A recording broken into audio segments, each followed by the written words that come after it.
Hey VV Nation, Glenn Tompkins. Welcome to our YouTube channel, senior instructor here on our YouTube channel. Glad to have you here and glad for you to be here. So, wow, CPI information, inflation information comes out and the market goes bat crazy over that information. The market is up tremendously today, but I'm going to talk about that in a second. The title of this video is CPI data. Is it a game changer? And that's what's going to be huge. So let's get right into a web story that I have right here. Why is it going up? This is why. We're looking at the core CPI year over year, October. The previous was 6.6%. It's gone down a little to 6.3, so it's not rising. We look at the core CPI for the month of October, 298 previously, so it did rise a little bit, but month over month, just looking at CPI, forecasted, or actually from the previous was 0.4%. We came in right at 0.4%. The forecast, though, was at 0.6%, so it's better than the forecast. Looking at year over year, this is the big number.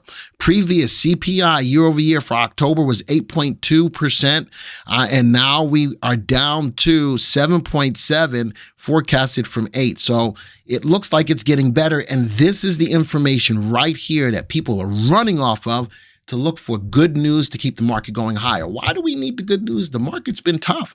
The market's been tough with the rising interest rates to accommodate the high inflation. So this number right here is putting a lot of sentiment, and people are investing on sentiment, which comes from the heart, not from up here, because from up here, we're going to talk about that as well.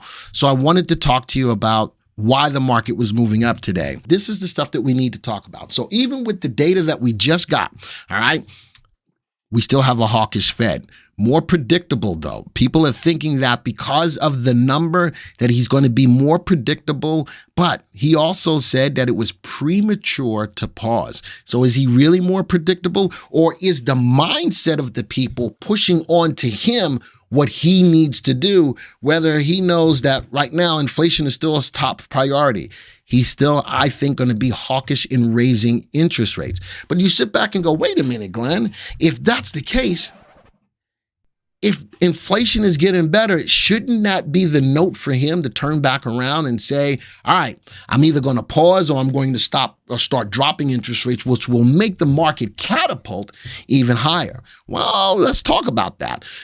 With the things that he's trying to do to shrink the economy, unemployment needs to go in line as well. We still have low unemployment, but do we? And with the information that's going on out right now with the rising interest rates, companies are feeling it, and more companies are getting to the point where they're starting to lay off people. Meta is doing it. 13% of their staff, they're getting ready to lay off. If you follow me on Twitter, I keep tweeting out all of the companies that will or have been laying off people. Another thing here, the Fed says that he is willing to overshoot. Think about that. Now, we all know that the rising interest rates are a lagging indicator, and slowly but surely it will affect the market. Does he sit back and say, all right, let me see what this has done. Let's see if it's falling, if it's going to fall any more. Or is he willing to say, nah. Let's put the pedal to the metal and let's go until we see what's really going on. So overshooting is on table as well. And this is news. Actually, these are terms that are being putting out there a lot, that the Fed is going to pivot, that we're looking for a soft landing. Do you understand the Fed pivoting means that he'll start dropping interest rates, not raising interest rates or pausing interest rates? People are thinking that he's ready to start to drop interest rates so that he can spur up the economy again. But even if you think about starting to spur up the economy again, even at 7.7% on inflation, that's still a high number. Are you willing to let that number sit there or go higher by way of dropping interest rates? Folks, those are things you got to think about, not what you feel here, and not that the market is tough and all that kind of stuff and that we're feeling the pain. These are the things that we really do have to think about. And that's all I'm asking you to do is just think about it. Soft landing. So do we start to pause so that whatever's going on, whether it's in a recession or not? A lot of people on my live stream are thinking that we're in a depression. I don't quite think that we're there in a depression, but I still think that we are in a recession, But because of low unemployment, we're not a full-blown recession. All right. So that's on one side of the fence. Remember, we don't try to push any type of agenda. That's one side of the fence. Let's look at the other side of the fence, right?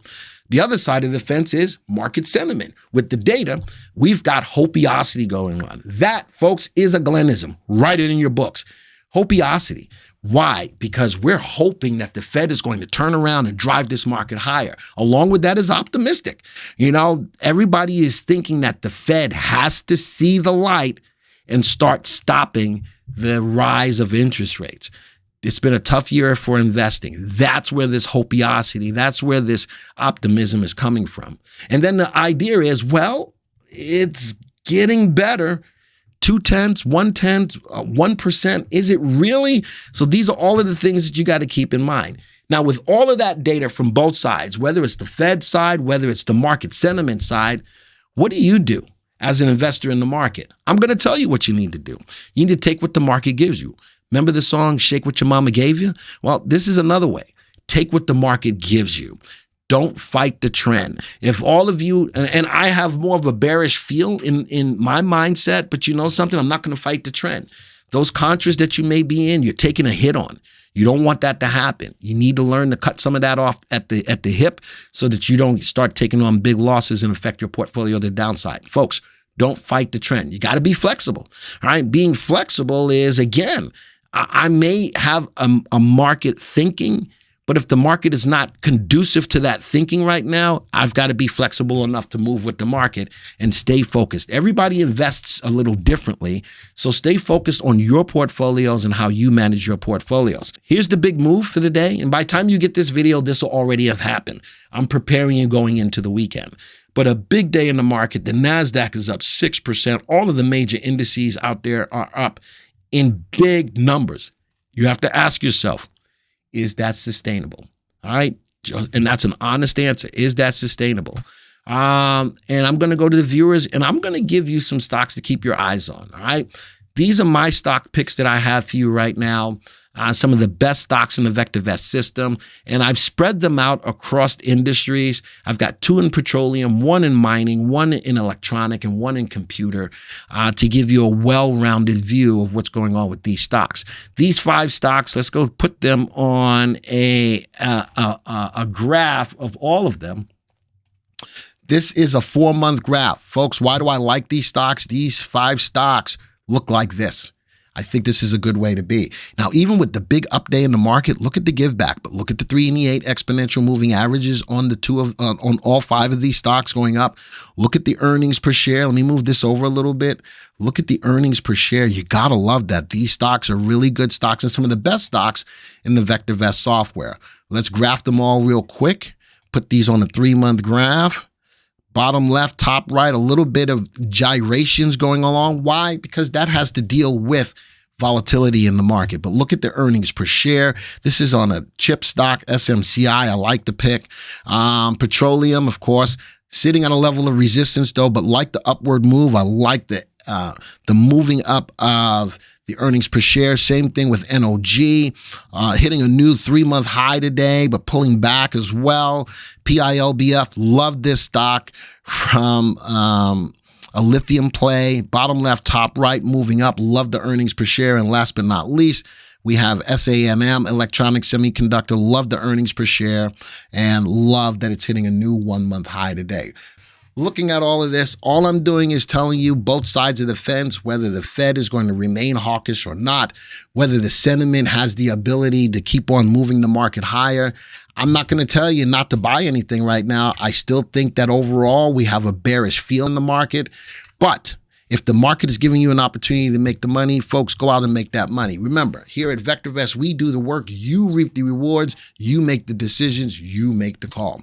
This video is over, and until the next time, folks, see ya.